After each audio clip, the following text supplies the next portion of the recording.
Care studentesse e cari studenti, finisce con l'esame di Stato un lungo cammino, un percorso unico, difficile e gioioso, di formazione, di relazione, di cultura e di affetto.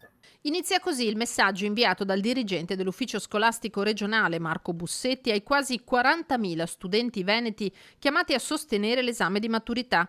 Si tratta di 37.350 ragazze e ragazzi che frequentano le scuole superiori statali e altri 2.083 delle paritarie. A questi si aggiungono 42 studenti dei percorsi quadriennali. La scuola ha messo tutte le sue energie per ognuno di voi, docenti, dirigenti, collaboratori scolastici, personale amministrativo e tecnico, con puntualità e professionalità hanno coltivato il vostro spirito e la vostra mente. Sono certo che avete risposto con impegno e voglia di scoprire e imparare. Il cammino non è sempre lineare, ci sono rallentamenti, accelerazioni, ma ora siete arrivati e dovete essere orgogliosi e soprattutto fiduciosi in voi stessi. Siete una svolta della vita. Per la prima volta sciolti gli ormeggi con alle spalle il porto sicuro, di fronte il mare aperto.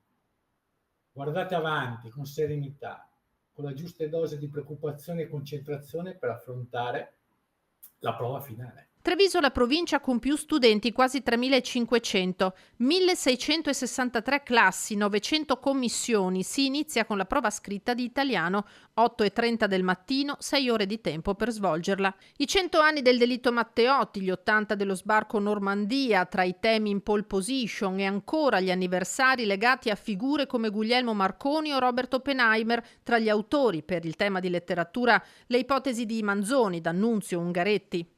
Albert Einstein, scienziato e Nobel per la fisica, ebbe a dire: la misura dell'intelligenza è data dalla capacità di cambiare quando è necessario. Il cambiamento è la cifra del vostro futuro. La scuola cercate di abilitarvi a questo.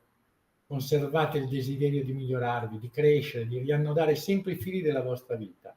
Non abbiate mai paura. Buon vento.